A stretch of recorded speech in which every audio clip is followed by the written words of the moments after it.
Gereja Baptis Cilandak. Salam berjumpa kembali di dalam ibadah kita pagi hari ini di minggu ketiga di bulan Agustus.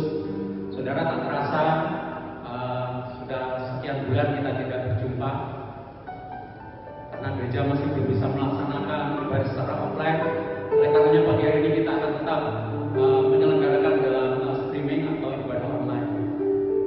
Semoga saudara semua dalam keadaan baik, saudara semua diberkati oleh Tuhan di masa pandemi ini. Semoga kita semua tetap dalam sehat walafiat, dan semoga kita tidak terpapar oleh virus apapun, terkhusus virus corona. Saudara yang dikasih Tuhan, dalam kesenangan tidak ada sebuah kebetulan, semuanya diizinkan oleh Tuhan. Dan kalau sampai dengan saat ini, itu pun karena diizinkan oleh Tuhan. Sehingga dalam ibadah pagi hari ini biarlah kita juga semakin sadar bahwa kita sangat memerlukan Tuhan dalam kehidupan kita hari lepas hari. Oleh karena itu saudaraku, kita harus meyakini bahwa Allah kita adalah Allah yang baik, karena Dialah satu-satunya Allah Immanuel, Allah yang senantiasa menyertai kehidupan kita. Dan mari kita akan beribadah bersama-sama pagi hari ini, dan mari kita serahkan hati dan pikiran kita hanya kepada Dia yang memelihara kehidupan kita hari lepas hari.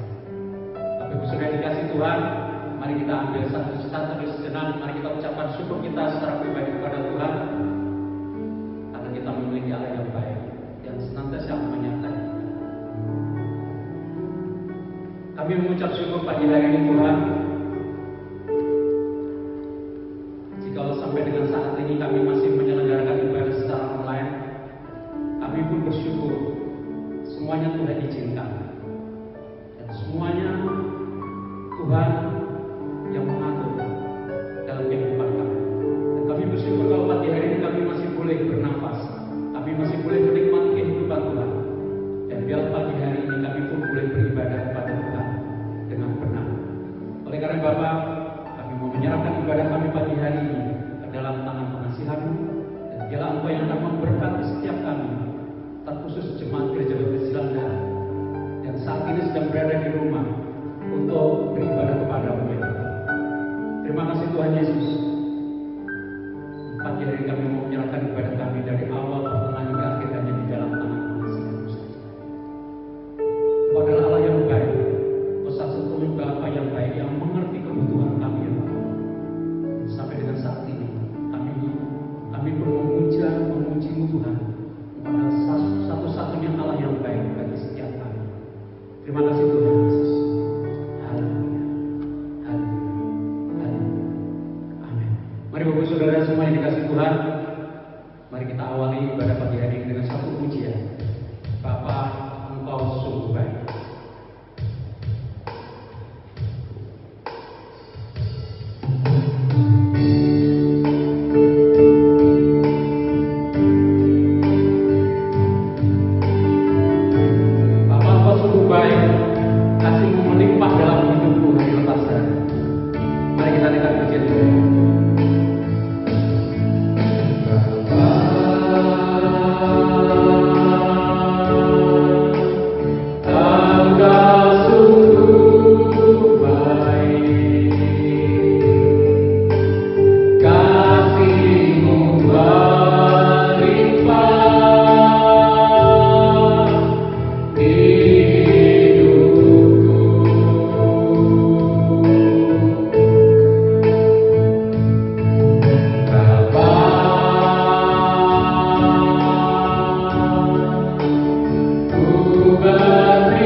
Bukan saja kekuatan yang dari yang akan kami terima, tetapi ada jalan keluar yang senantiasa Tuhan sediakan bagi kami.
Kita akan mendengarkan kebenaran firman Tuhan, kita berdoa, satukan hati kita, biar Roh Kudus yang berbicara dan bersabda dalam hati kita. Mari kita berdoa.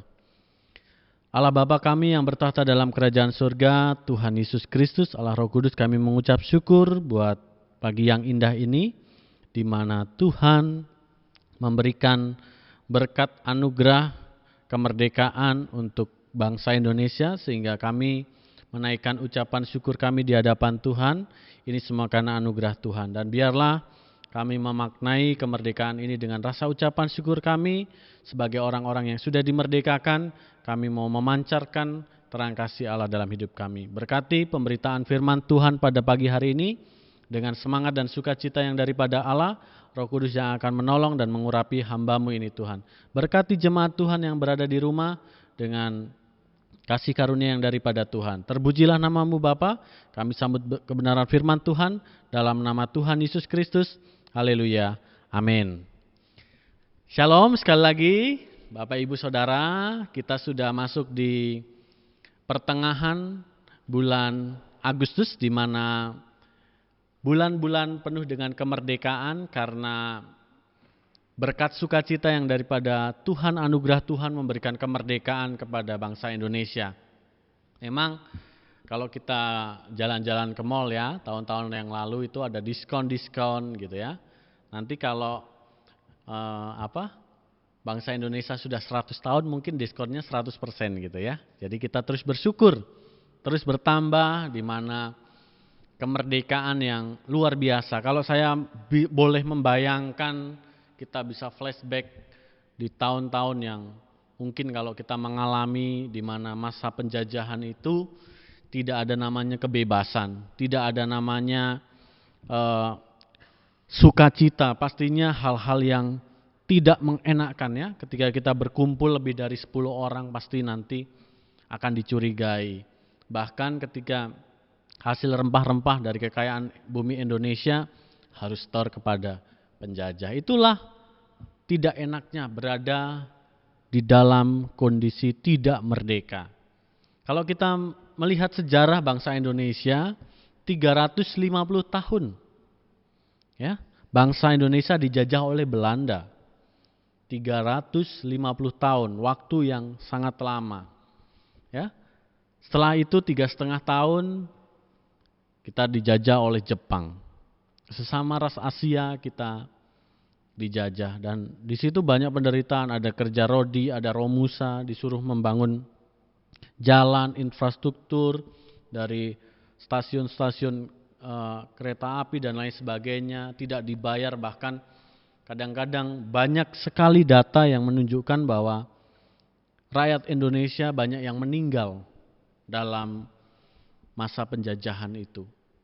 Kalau kita melihat perang di Ponegoro, 11 Maret sampai kepada perang-perang yang ada di berbagai pelosok daerah, banyak nyawa dikorbankan.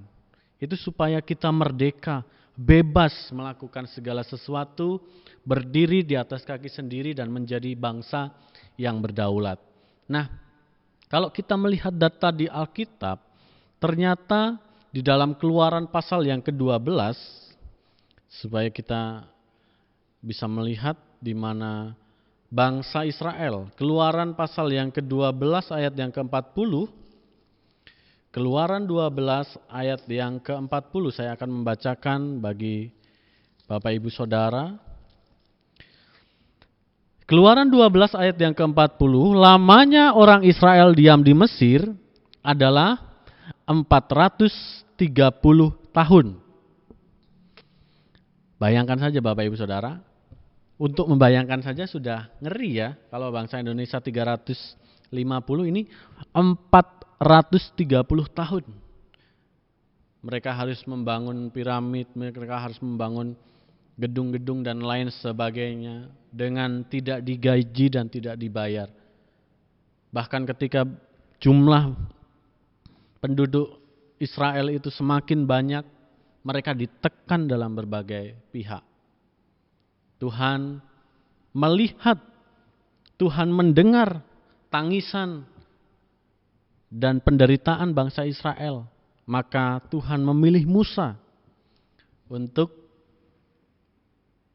mengantar, membebaskan bangsa Israel dari tanah perbudakan menuju ke tanah Kanaan.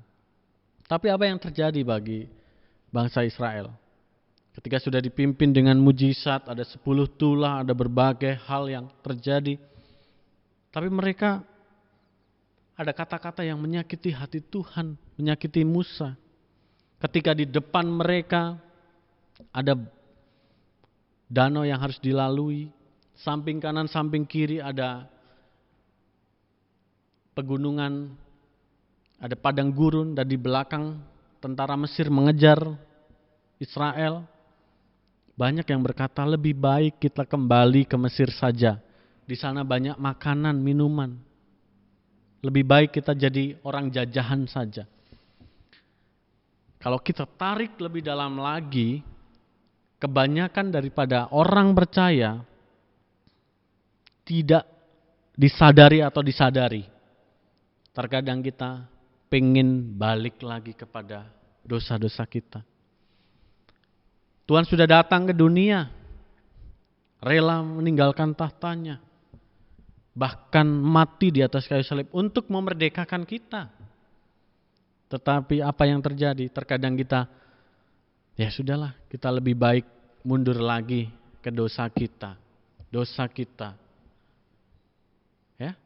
Jadi kalau dalam Kamus Besar Bahasa Indonesia, kalau Bapak Ibu Saudara ada yang di rumahnya ada Kamus Besar Bahasa Indonesia, bisa membuka kata merdeka. Kata merdeka itu diartikan sebagai bebas, terlepas dari hukuman. Ya. Bebas, lepas dari hukuman. Apa yang dirasakan oleh orang percaya ketika kita sebagai anak-anak Tuhan sudah dimerdekakan oleh Allah? Apakah kita sudah terlepas? Saya sering mendengar ada beberapa slogan, dan hari ini saya mau sedikit mencontek slogan itu ya. Merdeka atau mati. Saya mau tambahkan sedikit, yaitu merdeka di dalam Kristus atau mati dalam dosa kita. Itu tema firman Tuhan hari ini. Merdeka di dalam Kristus atau mati dalam dosa kita. Ada ciri-ciri orang yang sudah dimerdekakan oleh Allah. Ada tanda-tanda yang bisa kita rasakan dan bisa kita lihat dalam kehidupan bergereja, dalam kehidupan sehari-hari kita. Apa itu? Kalau kita sudah dimerdekakan oleh Allah, kita harus taat dan mengikuti aturan Allah. Bukan berarti bebas terus kita bebas melakukan segala sesuatu. Tetapi kita harus taat aturan dan hukumnya. Yang jadi pertanyaan adalah sebenarnya hukum apa yang harus saya taati? Ya. Hukum mana yang harus saya lakukan? Ini sebagai tanda atau ciri-ciri, yaitu dalam Markus pasal yang ke-12. Markus pasal yang ke-12 ayat 30 dan 31. Markus 12 ayat 30 dan 31 saya akan membacakan. Begini bunyi firman Tuhan. Kasihilah Tuhan Allahmu dengan segenap hatimu, dan dengan segenap jiwamu, dan dengan segenap akal budimu, dan dengan segenap kekuatanmu. Dan hukum yang kedua ialah, kasihilah sesamamu manusia seperti dirimu sendiri. Tidak ada hukum lain yang lebih utama dari kedua hukum ini. Hukum aturan Allah diringkas ya. Ketika Tuhan Yesus sedang melakukan perjalanan pelayanan dari tempat ibadah satu ke tempat ibadah lain, dari desa satu ke desa yang lain, dari daerah satu ke daerah yang lain, selalu pasti ada orang-orang yang mengikuti, dan di antara mereka pasti ada yang namanya ahli Taurat dan orang-orang Farisi. Mereka bertanya kepada Tuhan Yesus, hukum mana? Kalau Bapak Ibu Saudara membaca dalam Markus pasal 12 dari ayat yang ke-28, lalu seorang ahli Taurat yang mendengar Yesus dan orang-orang Saduki bersoal jawab dan tahu bahwa Yesus memberi jawab yang tepat kepada orang-orang itu, datang kepadanya dan bertanya, hukum manakah yang paling utama? Jadi ciri orang-orang yang sudah dimerdekakan oleh Tuhan harus mengikuti hukum Allah, yaitu kasihilah Tuhan Allahmu dan kasihilah sesamamu. Ini ciri yang pertama, yaitu hidup di dalam kasih Allah, mengasihi Allah dan mengasihi sesama. Ya, mungkin ini bisa dianalogikan sebagai lambang salib, mengasihi Tuhan, vertikal, horizontal, mengasihi sesama. Sangat indah sekali ketika kita hidup dalam kasih. Tetapi akhir-akhir ini Bapak Ibu Saudara menjadi sangat pilu, menjadi sangat kesedihan, menjadi hal yang sangat langka sekali. Bahkan beda-beda tipis antara orang percaya dan orang tidak percaya. Di mana letak kasihnya? Terkadang orang-orang sudah mulai degradasi, penurunan tentang kasih. Saya alami secara pribadi, saya sendiri pernah mengalami hal yang menyayat hati, menyedihkan hati. Ditipu oleh orang-orang percaya. Istilahnya ditipu sama orang-orang yang dalam tanda kutip katanya Kristen. Gitu kan. Disakiti, dibohongi. Bahkan kalau kita bergaul lebih luas lagi, terkadang orang yang tidak mengenal Kristus, mereka malah lebih baik, lebih dalam tanda kutip untuk memberi, mengasihi. Hari ini Tuhan mau mengingatkan kembali, di mana slogan bahwa orang Kristen itu penuh kasih. Ya kalau saya dipukul, balas pukul. Kalau saya dicaci, saya lebih memaki lagi. Itu dunia. Tetapi terkadang hari-hari ini sudah mulai terkikis kasih kita karena keadaan, karena tekanan, karena lingkungan, sehingga antara orang Kristen dengan orang yang tidak percaya Yesus, membedakan kasih itu susah sekali.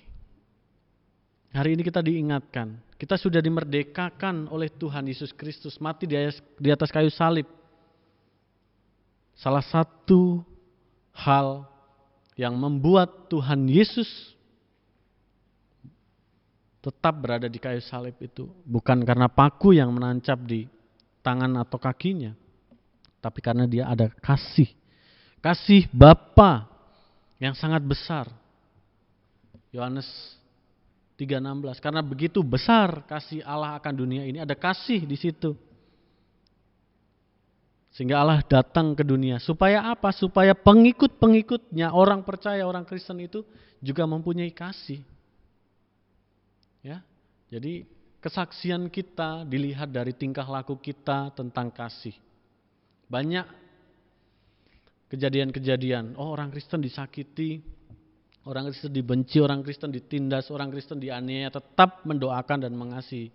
Kemarin saya melihat di tayangan di media sosial, salah satu gereja Pantai Kosta di Papua, pendetanya ditelepon sama polisi karena pencuri alat-alat musik dan beberapa kelengkapan gereja itu sudah tertangkap.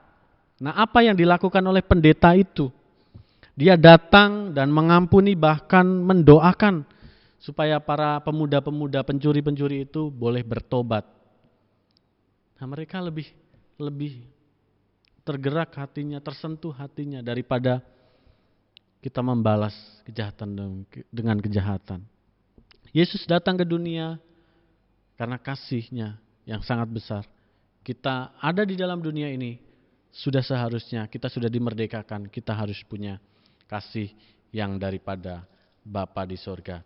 Hal yang kedua, setelah kita dimerdekakan oleh Allah, apa ciri-cirinya? Yaitu di dalam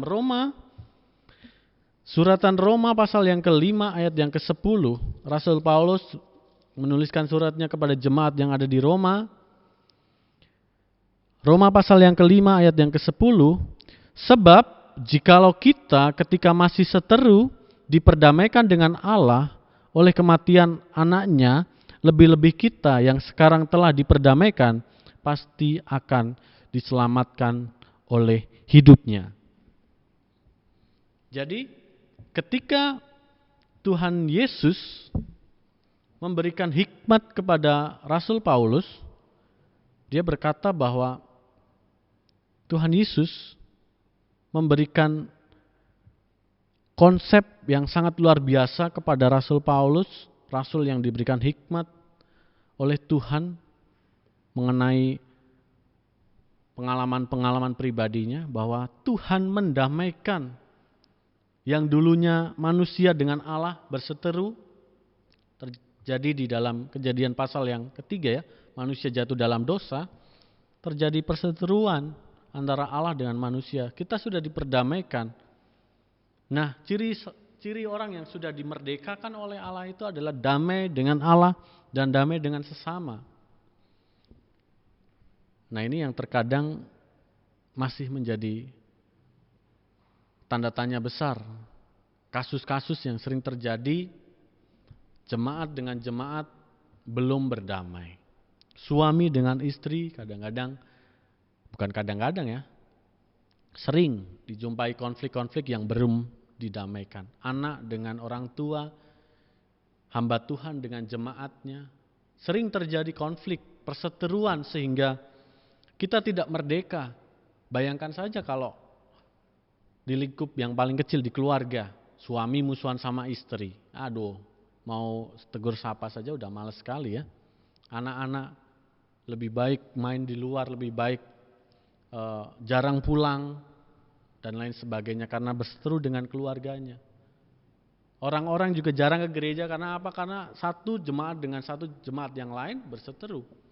Kita pun terkadang mau doa sama Tuhan, kita menjadi seteru Allah. Gimana kita mau berdoa sama Tuhan minta pimpinan Roh Kudus, padahal kita adalah seteru, itu musuhnya Allah. Makanya sebagai orang yang merdeka, ciri-cirinya adalah kita diperdamaikan oleh Allah dan manusia. Kalau masih ada yang musuhan di gereja, sikut-sikutan, benci dan lain sebagainya, hari ini di momen kemerdekaan yang Tuhan berikan untuk kita sebagai anak-anak Tuhan, kita harus berdamai. Berdamai dengan sesama, berkat Allah akan dicurahkan. Ya. Mazmur 133, jika kita hidup rukun bersama seperti minyak di kepala Harun yang meleleh ke janggut dan turun ke jubahnya, berkat Allah akan dicurahkan. Jadi ketika kita diperdamaikan Allah, dosa kita dibereskan oleh Allah, maka berkat Allah secara otomatis akan dicurahkan kepada kita. Bapak Ibu Saudara, konsep ini sangat benar. Karena saya imani ketika firman Tuhan dalam Perjanjian Lama berkata, tangan Tuhan tidak kurang panjang, telinganya tidak kurang peka untuk mendengar setiap doa kita. Tapi yang menjadi pemisah atau penghalang berkat Allah itu adalah dosa-dosa kita, perseteruan kita, permusuhan kita, sehingga tidak ada damai sejahtera. Hari ini ketika engkau mendengarkan firman Tuhan, Tuhan berbicara dalam diri kita. Kalau kita masih ada perseteruan, bereskan. Karena apa? Karena orang yang merdeka itu adalah orang yang berdamai dengan sesamanya. Yang ketiga atau poin yang terakhir, dalam Roma pasal yang ke-6, balik satu lembar ayat yang ke-18.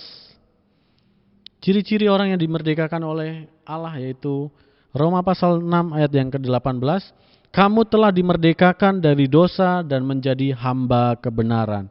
Hidup dalam kebenaran. Hidup dalam kebenaran Allah. Lah kan kita masih ada di dunia. Terkadang ada konsep-konsep kebenaran yang dunia tawarkan. Banyak pertanyaan, mana yang harus saya ikuti, konsep Allah atau konsep dunia? Sebelum Anda melangkah lebih jauh lagi, kita harus sadar, jangan sampai kita merasa benar. Itu poin yang utama. Ya. Ketika dikasih pertanyaan, kebenaran mana yang harus saya lakukan? Jangan merasa benar dulu. Kalau Anda sudah merasa benar itu biasanya sulit dinasihati. Ya.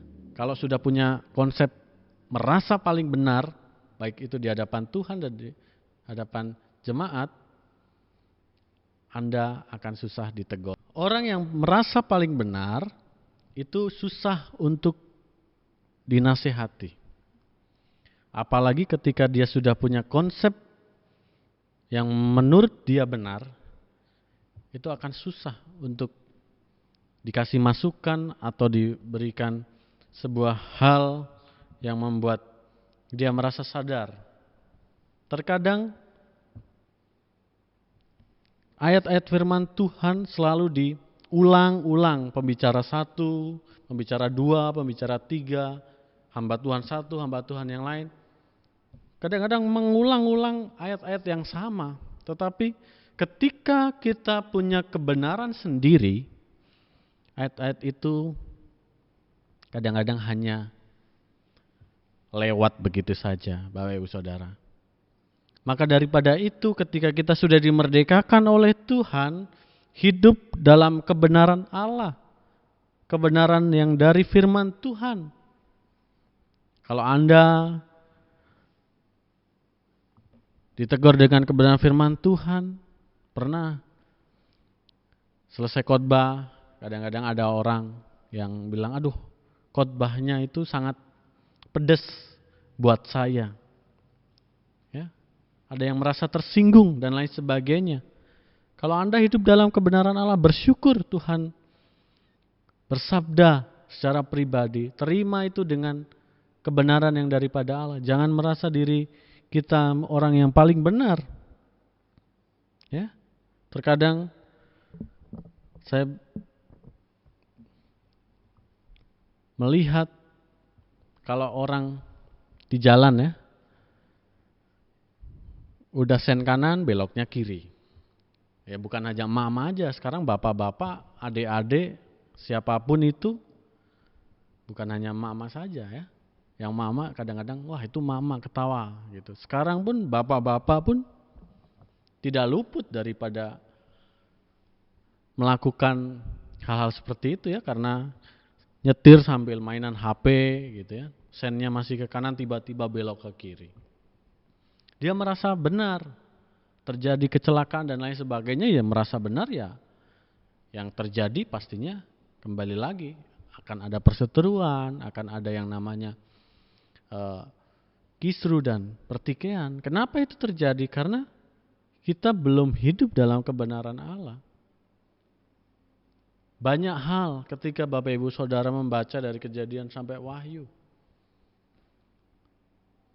itu yang akan membuat kita berjalan dengan kemerdekaan yang daripada Allah. Kita bebas secara rohani, bebas dengan kasih karunia yang daripada Tuhan, karena kita hidup dalam kebenaran. Jangan sampai ketika ada firman Tuhan yang kita dengar, kita mulai acuh, sudah tidak ada nilainya lagi. Padahal firman Tuhan dengan jelas bahwa setiap firman yang keluar daripada hamba-hamba Tuhan berasal dari Alkitab itu tidak akan kembali dengan sia-sia. Tetapi terkadang hati, pikiran dan juga pendengaran kita yang menyia-nyiakan akan kebenaran firman Tuhan itu. Hidup dalam kebenaran firman Tuhan, kita mungkin awal-awal kita akan merasa terkekang. Saya ambil contoh saja. kecil mengenai perpuluhan. Itu kebenaran Allah di dalam Maliaki 3:10 bahwa kita harus memberikan perpuluhan. Hidupi firman Tuhan itu, lakukan. Waduh, saya nggak cukup nanti kalau perpuluhan. Kebenaran Allah yang mana lagi? Yang tadi, yang tentang mengasihi, kita harus lakukan. Saling berkaitan poin-poin kita hari ini. Jadilah anak-anak Tuhan yang berhikmat ketika hidup dalam kemerdekaan yang hakiki yang dari Tuhan. Kita harus taat hukumnya, kita harus berdamai dengan Tuhan dan sesama, dan kita harus hidup dalam kebenaran. Puji bagi nama Tuhan, demikianlah firman Tuhan. Biarlah terus menjadi berkat dan kekuatan dalam kehidupan kita. Kita bisa katakan merdeka, merdeka, merdeka, merdeka dalam iman Kristus. Mari kita berdoa.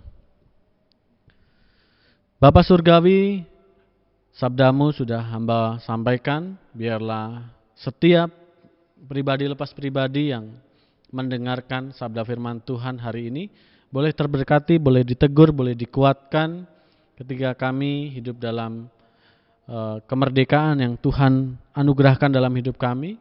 Kami tidak hidup liar, tetapi kami hidup di dalam hukum Allah, kasih Allah, dan kebenaran Allah. Berkati jemaat Tuhan di Gereja Baptis Indonesia Cilanda ketika menghadapi setiap hal-hal yang berat di dalam dunia ini, ada kekuatan yang daripada Allah Roh Kudus yang akan memampukan kami. Berkati juga gembala sidang, seluruh pengurus gereja, aktivis gereja, dan semua yang terlibat dalam pelayanan pada hari ini. Tuhan sendiri yang akan membalas dengan berkat yang berlimpah. Terima kasih Bapa, dan sebentar kami akan mengakhiri ibadah pada pagi hari ini. Mari jemaat Tuhan, arahkan hatimu dan terimalah berkat yang daripada Tuhan. Tuhan menghadapkan wajahnya kepadamu dan memberi engkau damai sejahtera.